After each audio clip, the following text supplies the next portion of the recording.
Yeah, yeah. Took the whole team to the promised land. Rest in peace to my father, man. Wish he could have seen the plan. Welcome back, everybody, to another episode of the Two Man Game Podcast. This is episode 15. We're getting into it off season. Potential trades, Katie and Kyrie. I think that's what's on everybody's mind right now. Rudy Gobert, 7 picks, 7 players, bunch of people. We don't know what's going on with that. We'll get into that. But most importantly, we got Dre Pennington here from Sorry to Bother You podcast. Make sure you follow, like everything on the socials. Great podcast. I feel like it's, other than us, probably the best one. Not going to give you the credit yet you deserve, but you know that goes. I respect that. Yeah. Anyway, Dre, how we doing today, man? How you doing? I'm good, bro. Doing real good. It's light outside. It's the suns are I said the suns. I said the birds are chirping. The sun's out. The suns are chirping. It's gonna be a good day. Yeah. Okay. Sounds good. Sounds good. What's going on, Casey? How you doing, man? Me, just vibing, man. Just vibing. Ready to talk some hoops. So Absolutely. Let's get into it. Absolutely. There's been a lot of moves in this offseason. Some a little underwhelming, some that were pretty shocking.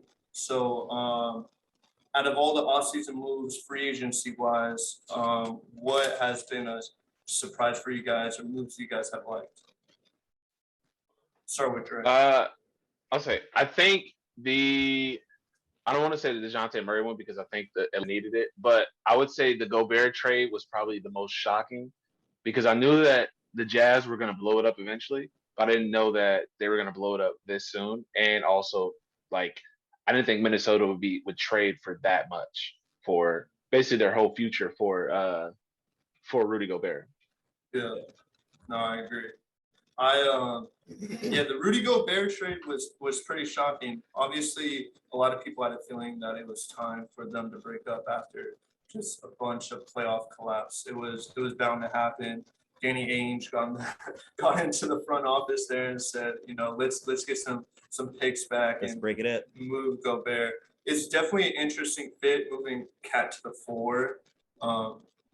They're going to be twin towers down there, and I think Rudy Gobert is going to help them, obviously, a lot defensively because Cat isn't nearly the defender Gobert is. But the offensive fit, we're going to see Karl-Anthony Towns shooting a lot more threes or settling for more threes, I should say. And I don't know if we'll see him in the post as much. So it's definitely like they're going to just have to show me as of right now. I think they'll be a good regular season team, though. And hopefully Rudy Gobert can touch the ball a little bit more when he's with them. But so the line is set at 49.5 like games in Vegas that they're going to win. What do you guys think? Do they go over or what? Over. Over 49? I think they get the 51 mark. Yeah. Okay. I think like they'll hover right around it because I mean they had a pretty good year last year. They won what 46 or 7 games last year, I believe, something like that. Yeah. So yeah. It was that trade is definitely it was a shocker. We'll see how the fit is. Seems like Karl-Anthony Towns is pretty motivated to make it work. So the only thing I gotta ask is for players like that need the spacing, and which is why I think Towns and them like did so well last year, like Ant. How does this affect Ant? Because now he has someone who's always in the lane, and it's always going to be a secondary defender there now. Yeah. Well, it may be able to help him with Rudy Gobert rolling hard. If he rolls hard most of the time with the pick and roll, he could, attention will be on him. But I don't know. Yeah. It's definitely it's going to be a weird fit, and their head coach definitely has some issues. I think it'll definitely challenge Ant because he's gonna have to change up a little bit. He's gonna have to start hitting the 3 ball. I think if they start with a high pick and roll, get him downhill, have Rudy, like you said, roll into the rim as a lob threat. Let's see where his playmaking is at. I think that's one key aspect that Ant has to improve on is his playmaking. Like he was pretty good last year in terms of like moving the ball, doing things like that. But I think he now can take that next step with a lob threat. Towns is not really a lob threat. But Gobert, if he's there, I think they'll get him the ball more than the Jazz did because that was terrible last year. It was disrespectful. The past 4 or 5 years, I know Casey went on the rant, whatever episodes ago about it's 7 feet. Like, how can you not have the ball?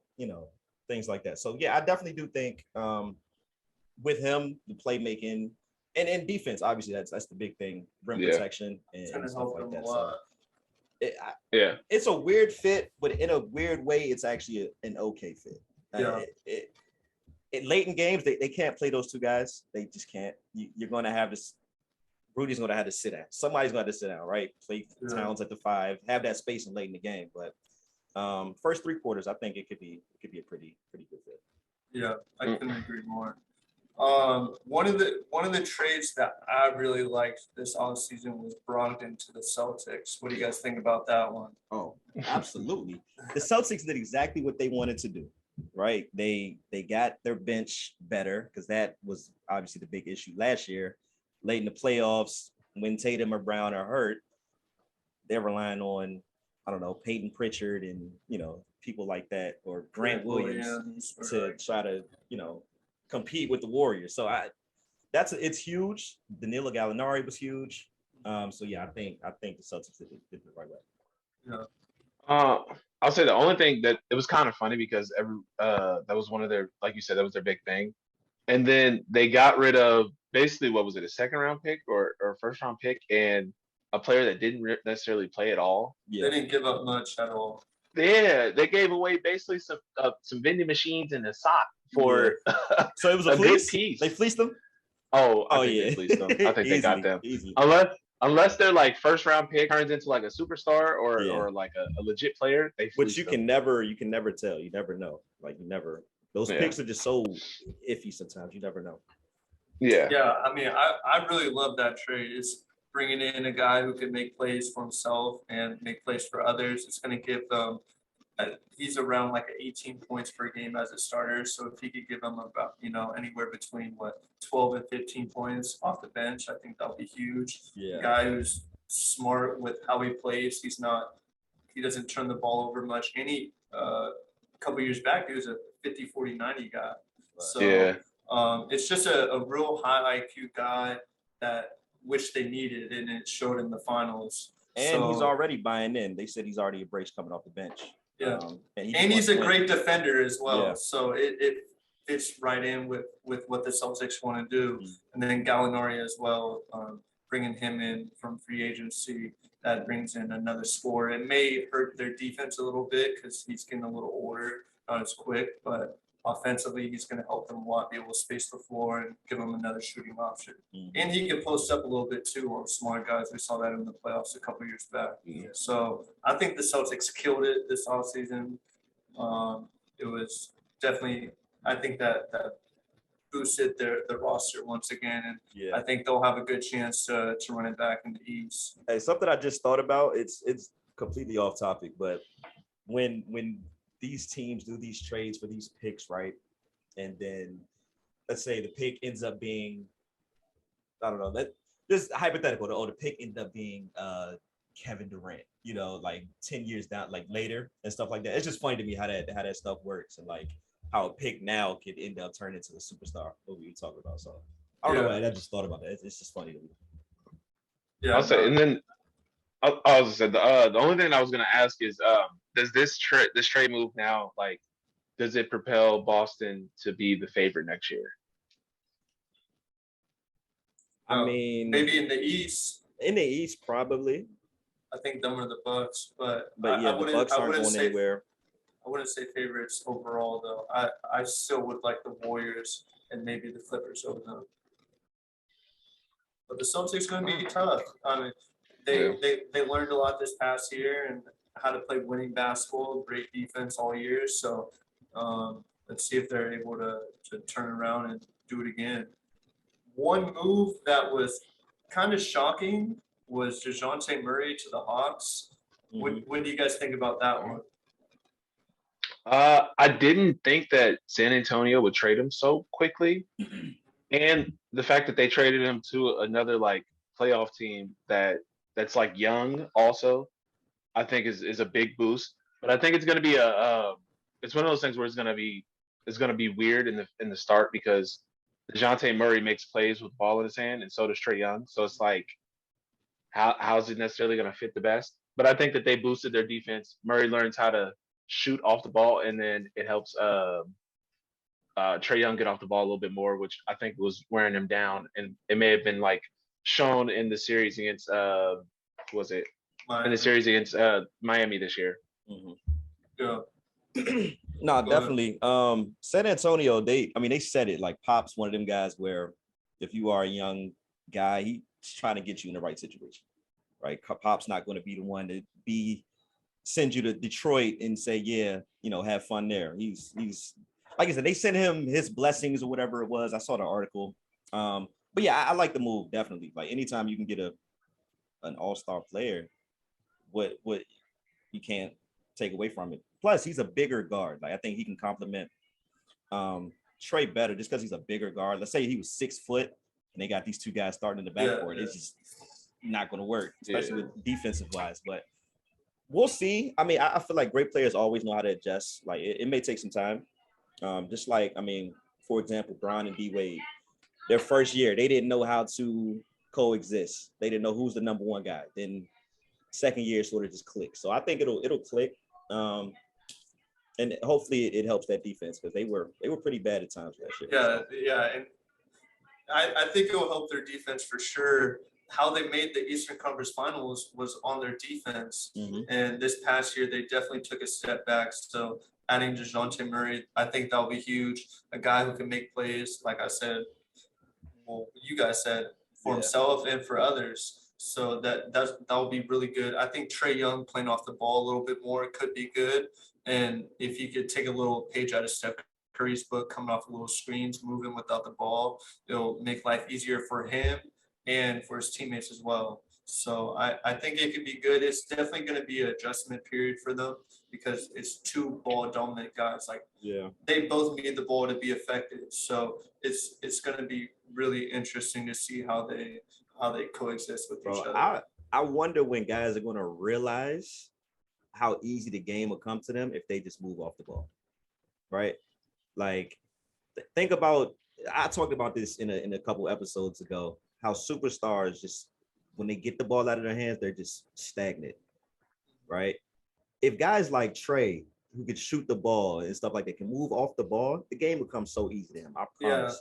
And I think it'll make it easier for his teammates as well, because if he, most of the time you see Steph Curry coming off the screen, they're going to double him or both show it's going to be a miscommunication, and then your teammate could get a slip to the basket or something like that. So I think Trae Young playing off the ball, it could be really good for him. And DeJounte Murray is a great playmaker. And I think he'll be able to make life easy for Trae. So I'll say go ahead. Oh no, go ahead. I was gonna say the last thing I was gonna add was another play that I think people don't realize that came off the ball and it helped them a lot was D-Wade when those like the LeBron years. His scoring might have went down, but his efficiency went up. So I was like, I think that's like you said, is a good thing, especially for him. It might help him out. So I think they'll figure it out. But this is a big year for, is it Nate McMillan, who's their head coach? Yeah. Now it's a thing for Nate McMillan. Like, you got another All-Star, you got to find a way to prove it. Like you got to show that you can coach. Yeah. No, I agree. Another trade that was maybe, well, I guess maybe not as shocking since they acquired DeJounte Murray was Kevin Huerter going to the Kings. What do you guys think about that trade? It's a little under the radar, but I think it really helps the Kings. So what do you guys think? Yeah, I think it helped the Kings a lot. And on top of that, I think it was needed Huerter to leave just so it frees up cap space and money to like keep DeJounte and all them happy. So yeah, it was needed. And it's also the Gallinari, letting go Gallinari, I think was a big thing for them too. Yeah, I agree.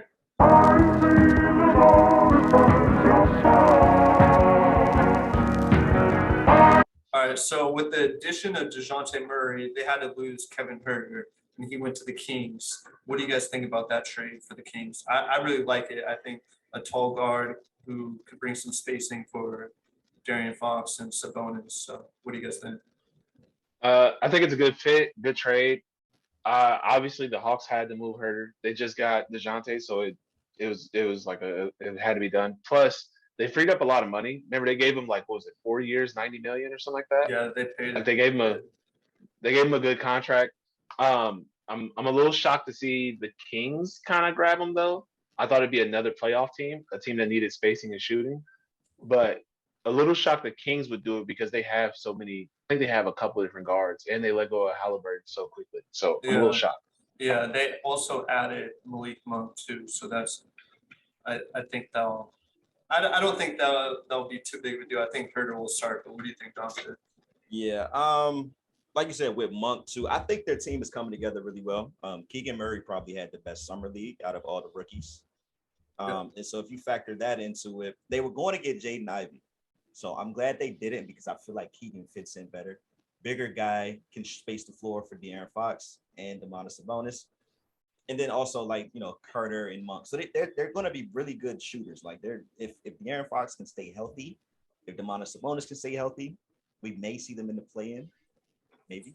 Might possibly. Yeah. I just feel bad for Sacramento. They haven't been to the playoffs in 15 years. This is like ridiculous. I know y'all saw that stat. It was like no player, active player, current player, has played the Kings in the playoffs, which is nuts. So crazy. Crazy.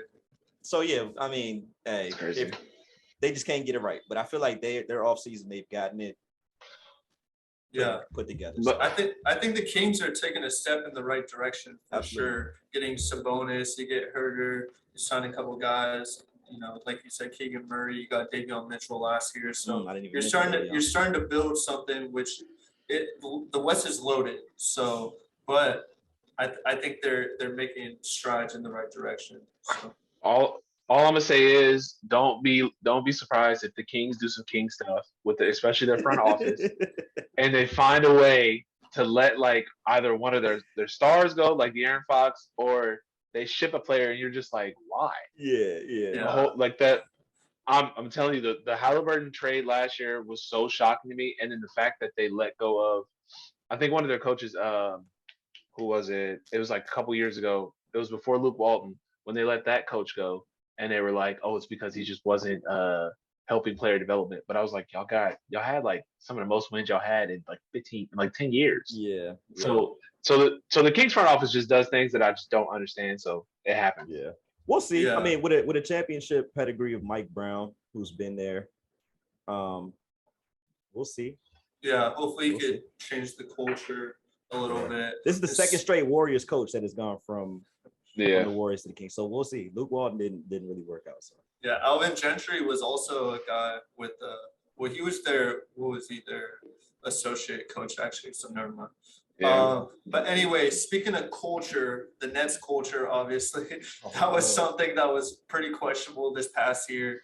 We got the trade request from KD. It was about 3 weeks ago, almost a month ago, and we haven't heard anything too much about it. Kyrie, it's speculated that he would like a trade as well because KD's not there, and then Donovan Mitchell is potentially on the move as well. He hasn't requested a trade, but it's speculation and all that he wants to possibly be out.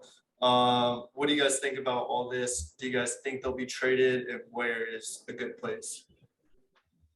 I just don't. This is me being 100% honest. I just don't see anywhere where he gets traded where he like. There's nothing you can give up that could be as good as KD. I'm just gonna be honest. I just don't see the point of the Brooklyn even trying to do it, and they got 3 years on him anyway, so he's got to play. Mm-hmm. And KD's a hooper, so it's not like he's not gonna want to play. Yeah. Personally, for me, I think I don't see a better situation for KD like anywhere else. Like if you're playing with Kyrie, Ben Simmons, they brought some new guys in. I think you would at least want to see what it's like with their big three. I don't know. It must have been a lot of stuff we don't know about behind the scenes with Kyrie and his whole situation, KD. But I don't see a situation that's better for KD than the Brooklyn Nets. But I wouldn't mind him being on the Heat. I wouldn't mind that. I think he would look pretty sick with the Heat. Yeah, I mean, who would they give up? Like it would be like Hero, Robinson, and some picks, I'm guessing. I mean, I don't got the trade machine, that Right. calculates all the trades, but I think if you could start with that and some picks, I think Tyler Hero is the sixth man of the year, averaged about 20. Duncan Robinson didn't have a great year last year, but I think that's what you want to surround Ben Simmons with, is some shooters anyways. So what we say, Dante? Fleeced? Fleece, Super boy. fleeced. Fleece. Super fleeced. You Like, gave that up for that. well, you're price- not going to get anyone compared to KD. Like, that's not going to happen. They want a young star. Tyler Hero is the reigning sixth man of the year. He's on the up and coming. I'm sure if he played as a starter, he may do the average more. Who knows? Obviously, he has some flaws in his game, and so does Duncan Robinson. But it's Kevin Durant, so you're not going to get like a directly fair trade. You're going to give up a lot. Yeah. So it's a weird situation. It's just so weird because the Nets are asking for so much, right? Like it's like, what realistically can you really give up? And then in the fact that, I mean, I know it's KD, but he's also 34 years old, has had a history of injuries, like the past 3 years, coming off the Achilles, the hamstring, I believe it was last year, whatever it was. It's just a lot for a 34-year-old man. Like, I get it. Like I said, it's KD. You'll probably get 1 or 2 good years, but giving up your future for a 34-year-old guy, I don't think that's smart. Yeah, So, it sucks. I see him in Brooklyn to his contract. So honestly, Only thing I will say is if you're in the win now scenario, like you need that one guy that could just take you over the top. Mhm. I get it. Yeah, go ahead and take it. But if you're like, you're good where you are, you have a young core and young stars, and your young stars are playing to where you got like, all right, we got to like the second round, we were 1 game away from winning, like beating the eventual champs or like beating the team that went to the finals. What's the point of even trying to make a trade? yeah, Like, I agree. you're not going to do anything but hinder your young stars. Yep. Yeah, no, I agree. What about Kyrie? You think he'll be on the move? I know the Lakers has been like the main destination for him. Do you think they're going to be able to get it done? I give him after this year it's over. He's not. There's no way he stays there. I just don't see him. I don't see him in the front office ever coming to a deal to where he's going to be happy with.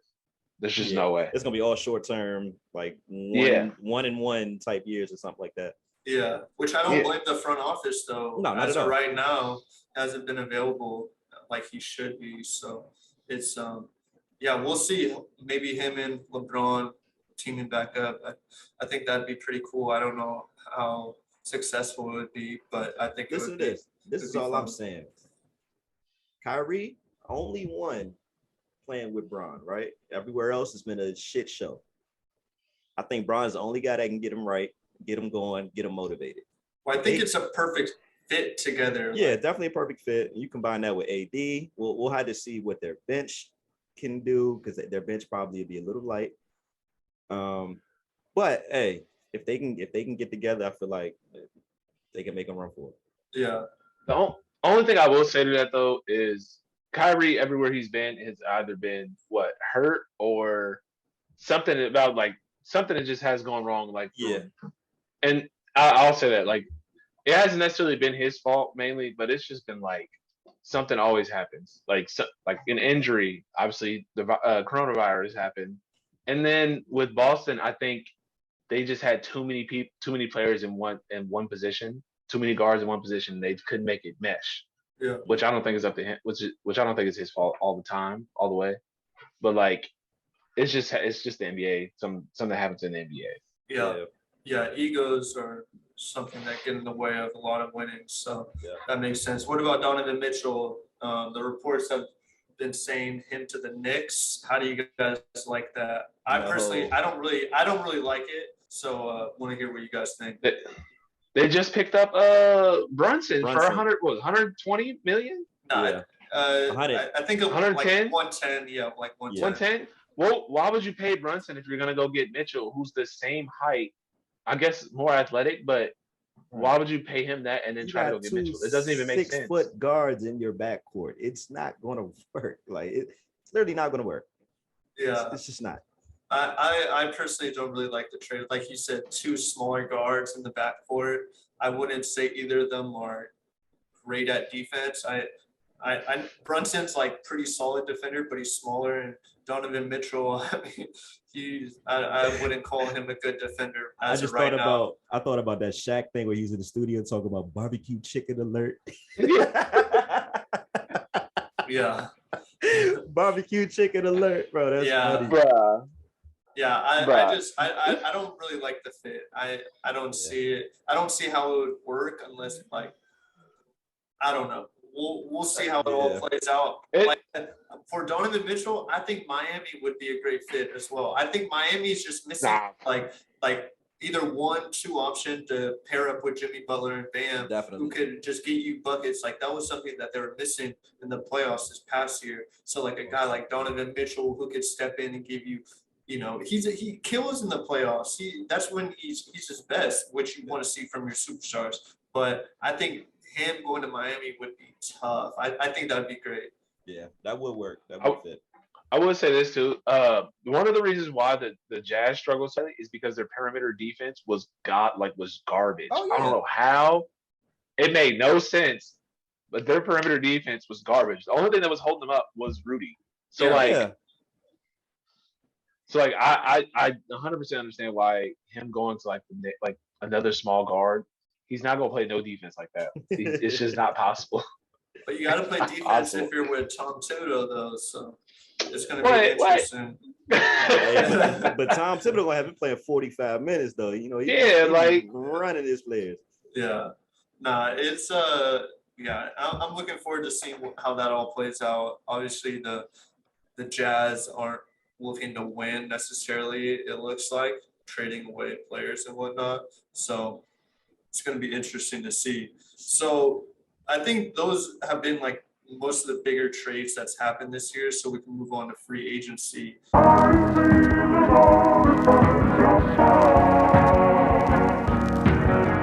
There's been obviously a lot of pieces moving and whatnot. Some moves I personally really liked was PJ Tucker to Philly. That was one that I really liked. Marvin Bagley back to the Detroit Pistons on a pretty team-friendly contract, I would say. That was, I think, big for Detroit. Tyus Jones going back to the Grizzlies, I think that was big. You know how I feel about Tyus Jones. He's the best backup guard in the league. Best backup guard in the league. I actually saw a stat today. He led the league in assist to turnover ratio over Chris Paul, which is, if you're over Chris Paul in assist to turnover, that's impressive. Yeah. I really like JaVale McGee to the Mavericks. I think bringing a lob threat to them will be big. Bruce Brown to the Denver Nuggets. I think having Bruce Brown, I call him the best roller in the league. Because him in the pick and roll was crazy. So 6'4" center. Yeah, so I think him and Jokic will be good for them. And then Kyle Anderson to the T-Wolves. I think that was a good pickup. Yeah, I think that was a big pickup. So those are kind of the moves I really liked. I got like a bunch written down, but those are the ones that that's gonna help your team a lot. Also with Denver, I know it's a trade. We didn't talk about. What do you guys think about Will Barton and Monty Morris to DC for KCP? I think that's a good thing. No, really, Denver struggles really badly with defense. Another team that struggles with defense and gets in the playoffs deeply, and they'll score, but they can't stop someone from 115. Yeah. So like KCP is a good pickup. Yeah, he may struggle to hit a shot every once in a while, but he's still a was he a 40% shooter or a little bit under this year? He was a little bit under. Still, you'll take it. Yeah. Spread the floor spacer.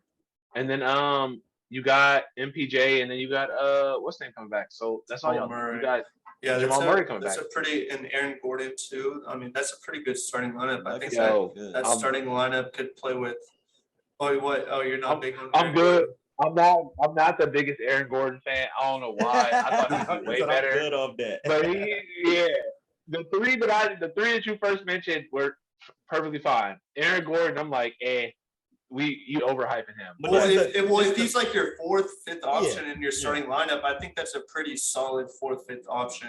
that's the perfect lineup for you. Like have him as your fourth option. I mean, as opposed to him being in Orlando where he's asked to score 25 or something like that. It's just not going to happen, right? If you he can come in, play some defense. I think Denver will be really good next year.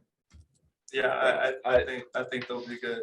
But any other offseason trades or moves that you guys really liked?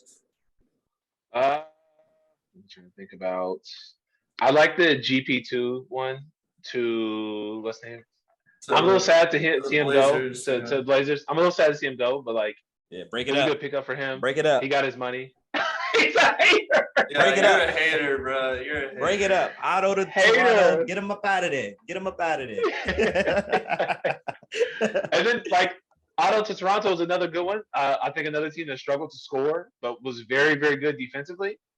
And they got another floor spacer shooter, and they could see their young core do better. I'm wondering to see what happens with Toronto. They haven't made a lot of big moves though. I will say that. Yeah, Yeah. well, everybody's trying to get KD. Everybody's in the KD sweepstakes. But they're not trying to go up Scotty Barnes, which I mean, I wouldn't either. Yeah, you don't want to get them. What do you guys think about like? I really like the Thomas Bryant to the Lakers. I thought that was pretty good for them. A center who could shoot the three. I think to see him go, man. Yeah, no, I'm sure. But he's going to play with Bryant, so Bring in some shooting though for the Lakers. A big man who could space the floor. I think that'll be good. I think that's the biggest thing for them. They just need more floor spacers. They got all those people, and I want to be on record of saying this. I called them struggling all year. I said, bro, they have no floor spacing. I was like, they got 3 people on the team who's like not the best shooters, but are great drivers. I was like, so teams are just gonna sit. Like you could just sit in the lane the whole time. yeah. And their shooters didn't shoot well, or they were hurt. So like they gotta do something with their bench. I think they need to let go of a couple people that didn't play all year. So we'll see what happens with that. I mean, they definitely got younger. Just so far. Their draft picks have been playing. I like Scottie Pippen a lot. He's like a really controlled guard, can really do pretty much everything. Max Christie, their guy, he could shoot. The guy that looks like Kobe from down below. Yeah, that's kind of crazy. Yeah, that was crazy. I like him a lot too. And then I mean, their bigs got younger, so they picked up Damian Jones too. So that was pretty athletic big. Yeah. One move I really liked was Joe Ingles to the Milwaukee Bucks. I think that's I didn't see that one. I think that's kind of an under the radar pickup. A guy who could a 3-and-D. He's the guy you want. 3-and-D guy. 3-and-D. What? He be getting cooked too. Nah, bro. What? 3-and-D? What? He's not a good defender? He's an okay defender. He's an okay defender. Nah, bro. Y'all crazy, bro. He's coming off an ACL injury. He's coming off ACL. He's already slow. He is coming off a knee injury. He's not barbecue chicken though. Like y'all trying to like. No. Hey, I tell you what, he's smart. He's a smart defender. Yeah, a really smart defender. Well, think about it. You got to be just a solid defender if you're playing with the Bucks. You have Giannis and Brook Lopez behind. Yeah, no, that's a fact. I think he's just going to help what they're doing. I think that's a great pickup for them. And then another one was JaMychal Green to the Warriors. I think that was a nice little pickup. Oh, yeah. Y'all picked up somebody else, too. Did we talk about it? I forget. Dante DiVincenzo. Yeah. That was 2 good pickups to fill the roles of Gary Payton II, Otto Porter Jr. I think they could fill in. I don't know if they'll be as good as the 2 just left, but I think they could step in and fill in the shoes a little bit.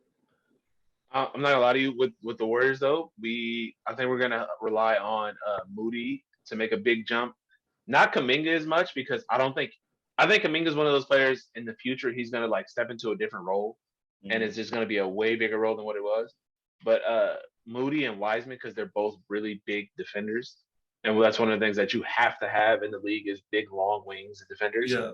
So that's a thing that like they picked up for us. I could see Kuminga being sort of just like an Andre Iguodala type player. I don't think he has the IQ though. Not IQ, not yet. Now, but I I think if they work with him and he's only what 19, 20. So Yeah. I mean, in a couple think, years, yeah. he could be that Andre Iguodala type of player. I mean, in terms of defense, I'm not saying offensive IQ, but I mean, he fits in well. Like he definitely cuts to the rim, be that type of guy. So That's one of the things that they like picked for him to be for his like draft comparison was Brown off of the Celtics. And now that we like talking about him not having IQ, it makes so much sense. So you saying JB they got no IQ? Is that what you're saying? Bruh, Jake, what? Nah, We watched the finals. We watched the finals. I think JB's IQ is okay. I It's think not. after that finals run, it could definitely be questioned as of right now. I think their IQ could be a little. It was Nah. pretty questionable. The first 2 or 3 rounds, their IQs were pretty good. Like it was. Look what they were doing. I What were they doing? think well they beat the Nets and then they go 7 with the Bucks without Chris Middleton, and then they go 7 again. I mean, I think if you look at it, 7-game series, if you go to game 7, that could go either way. So, but they ended up advancing. But I think after the finals, his IQ and him and Tatum, their IQ definitely could be questioned a little bit. Nah, I don't think so. Not after one series. Nah. I don't think so. All I'm gonna say is there's times in between in every one of those series where I was looking like, why'd you do that? What made you think about doing that? Yeah. And then maybe like, You can nitpick anybody though and say, "Oh, no, yeah, 100%. right." Yeah, but I we're mean, just saying dumb. We're saying dumb necessarily because it was on the biggest stage and we saw what we saw. I don't think that's But that's out of. there's a reason why they had the most turnovers ever as a combined. That's as true. 2 combined players. That's true. Like what? Like bro, that's totally just showing their IQ and I mean, I'm obviously their IQ is fucking good because they're in the NBA. Like they know what they're doing, but compared to like other players, it was kind of getting exposed. I'd say. But again, I think anybody's first finals, it's always going to be that way. It just is. Everybody went through it. I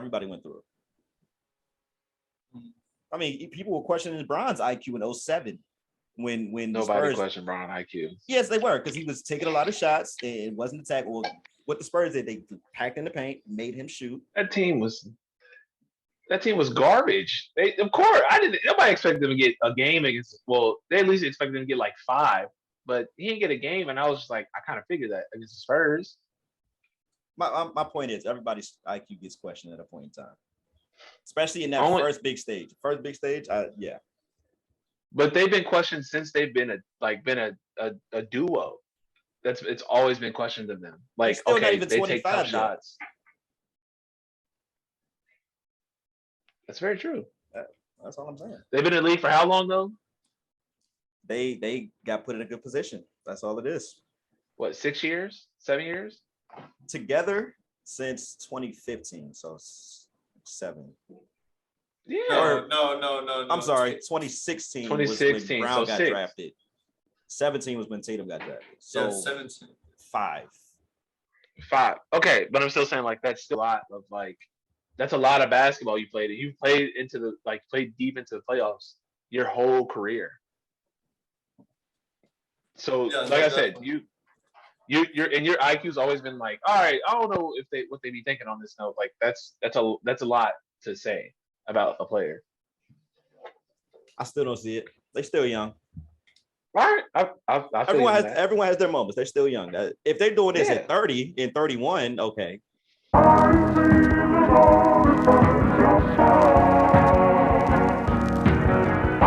My question is, at what point in time are you just at what age then are you like, all right, you got this player it's this product, like this is what they are. There's no improvement upon this point.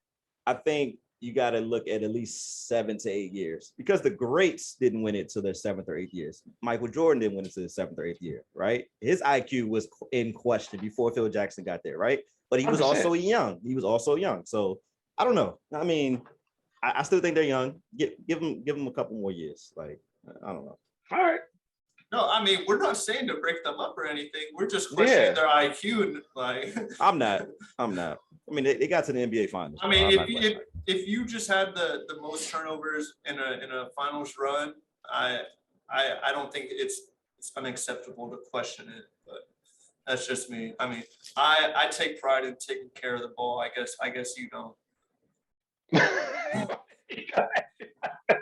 A high usage rate, it comes with a lot of turnovers. Bron did the same thing a couple years ago. He Dante led the playoffs in turnovers, but got his team to the finals. But we're not questioning LeBron James. Like, But Dante, I said a tandem for all time. Like one person had all time record of the most. And they turnovers. got to the finals. It's not like they got bounced first round, right? No, but I'm saying like that's still crazy to hear. It is crazy, but they got to the finals. They played really good defense, and they got to the finals. Yeah. So we're giving out participation trophies. No, I'm kidding. I'm kidding. Don't do that. I'm Don't do kidding. I'm sounding like a hater. No, I'm not. Listen, I like the Celtics. I like what they got going on. They need to up their IQ though. Like, I'm sure if you ask them though, every time they had over 15 turnovers, they lost the game. That's losing basketball. Poor IQ, bad turnovers. Like I said, you could do that for anybody though. If anybody has 15 turnovers, you're gonna say they have bad IQ and they don't. No, but if it's they were two wins away from winning a championship. Listen, it's not like it was only like one time or only a couple games. Like that was the whole playoffs. Whenever the number, the 15, that was like the magic number. And they got it done. Went over. They got it done. They got there. Well, yeah, they got to the finals, but I'm sure if you asked them if they wanted to take care of the ball better, like they would have done it. Like, of course, bro. Of course. No, we didn't question the Warriors blowing a 3-1 lead. We didn't question their IQ, did we? 100%. Okay, so you did, right? You did question, and that's the Warriors, right? That's Steph Curry, Klay Thompson, right? So I don't think you can knock them. I think this is totally different because it went from like the Celtics' problem was turnovers. Harrison Barnes couldn't hit an open jump shot the whole finals. Like he was pretty bad, like shooting wise. I don't think turnovers was the thing that like necessarily killed the Warriors. And I was mad at their front office. Get rid of Harrison Barnes. Trade him. Yeah. Well, we got KD after that, so it worked out pretty well. Yeah. But we're talking about like We are talking about the but they do answer their question though with the Brogdon trade, because then they have a guy that puts him in the right places, gets him the ball at the right spots, makes the right plays, and like you said, a 50-40-90 guy. So I will say that that's a good one. Well, right. I think so with all these offseason moves and what we all just talked about, if you could give like your early prediction of like who won the free agency as of right now, what would you guys think? Who do you guys think had a really good free agency or offseason, I should say? It's hard for me to say that one. I'm not even gonna lie to you. I want to say I want to say not the Spurs, but the Hawks had a good free agency because they got rid of some guys who were older. They gained an all-star, which is hard to do. Yeah. And they basically traded him for who was the trade for Murray? Wasn't anything like crazy. It was. See, that's what I'm saying. Pretty sure Gallinari was a part of that, and then he ended up buying out. I think waived, waived or bought out. Yeah. So that's what I'm saying. I think they did some of the best job, and then I think the Hawks won it. They had a really good free agency. That's my pick. I picked the Hawks. Man, I like some of these younger teams, man. I like Sacramento's moves. I like Dallas. They ended up getting Christian Wood as well. That was a trade. Well, that was before it. That was that happened like during the finals, right? Yeah. It was like it was so long ago. Yeah. They said they already had it written up. They were like, we're just Yeah. waiting till after the free agency finals parts like comes about. Okay. They literally had it already set up. That was a Okay. good trade. Well, though. yeah, Good- I mean, good call. off-season move. Yeah, Both yeah, teams no, were no. watching the finals, so I mean, I'm saying that was good. That was yeah. good. Yeah, I didn't. And then Detroit. I like Detroit. They got Ivy, pairing him with Kay Cunningham. They ended up getting Bagley back. So I mean, hey, I like these. I like the young teams' moves. I like what they're doing. Oh, see, I didn't realize we were like added in the draft. But yeah, no. Detroit had in the draft wise, Detroit had the best draft. Mm-hmm. They got Ivy, Duran, and then they had a couple different I think what they got back, like you said, Bagley back. Detroit definitely had the best draft. They answered all the questions they need to, and they got a solid young core now. Yeah, they may have like one of the better young cores in the league as of right now. They got to put it together. Now they got to put it together. Yeah, no, I agree. I think Philly had a pretty good offseason, bringing in Daniel House as well, PJ Tucker. I love what PJ Tucker brings to the game. They're gonna be paying PJ Tucker $10 million when he's 40. Yeah, that was definitely kind of That's questionable. kind of crazy to me. Yeah, and they brought in Milton as well. Who? From D'Anthony Milton, I think. Oh yeah, they did get Milton. Oh yeah, they Memphis. did get Milton. Yeah. So, but I just don't understand. They look like the Rockets with Embiid now, so I'm just confused on that a little bit. Well, I think maybe if you asked the Rockets if they would have liked Embiid back in the day over Capella, I think they would have taken that. They would have took that. Yeah. So we'll see. I mean, James Harden got something to prove this next year. He had a pretty regular postseason. I think if you ask most people, you would say, below his normal standard. Yeah. So I think this next year coming in healthy with his body right, I think that'll be big for them. But yeah, I really like those pickups, and also the Kings as well. So I think the Kings that was a good pickup for sure. So my question is, for next year, who do you think now is the favorites in the West and the East? Like your two top teams for the favorites. I'll say, yeah, Casey, you got it. I would say Warriors, because I think when you have their main core together, I think you have a chance to win anytime they're all on the court. I think the Clippers as well, adding John Wall, and they're already stacked as it is, adding Kawhi healthy and PG. And then looking at the East, I would say I think the Celtics, but also the Bucks. I think the Bucks. If Chris Middleton wasn't hurt, I think they would have made the finals and possibly won it. We don't do ifs. We only go by the facts. Well, yeah. But I think right now, looking at it, I really like what the Bucks did in this offseason. I agree. I do agree with the Warriors one, and then I think I want to go out on a limb, and I want to say the Suns, but I can't. I don't know if I can. I just don't know how I feel about them. But anytime you have Chris Paul and Booker, it should be a good duo. But I think the Mavs, low key. I think the Mavs and the Warriors are the favorites. And then I have the Mavs. Yeah. I think Mavs, Warriors, and then I got, like you said, Bucks, Celtics, because I don't know what's gonna happen with the Nets. They didn't answer any of their offseason key needs. Yeah. What do you think, Dante? I like the Clippers. I just can never trust the Clippers. I don't know. It's just one of them things. I mean, Doc Rivers is not there anymore. I just don't know. But from a talent standpoint and from on paper, I think they're probably right there with the Warriors in terms of talent. So I would go with those two in the West, and then the East. I'm probably going to go with Milwaukee and probably Boston. So yeah, I mean it's definitely gonna be interesting, man. It's a crapshoot every year, bro. Yeah, hopefully there's no major injuries or nothing like that. Nothing on wood. I mean, this is super early predictions. Yeah. But yeah, we'll see. I'm looking forward to it.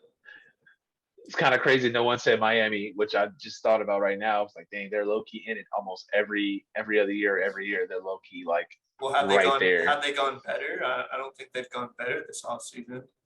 Yeah. I mean, the only thing that kind of hindered them the last year and what pushed it to 7 was the fact that Tyler Hero didn't play.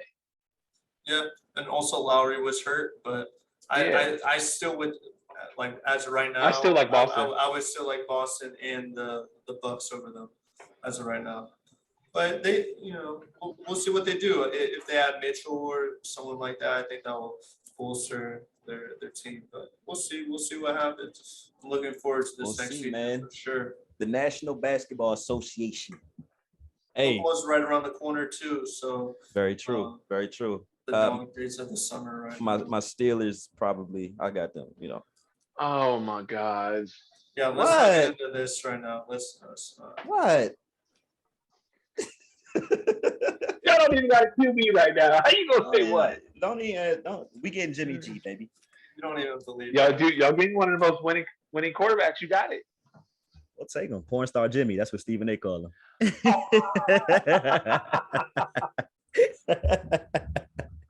That's what Stephen A. call him, baby. Yeah, oh my Lord. We'll see how that all plays out. Yeah.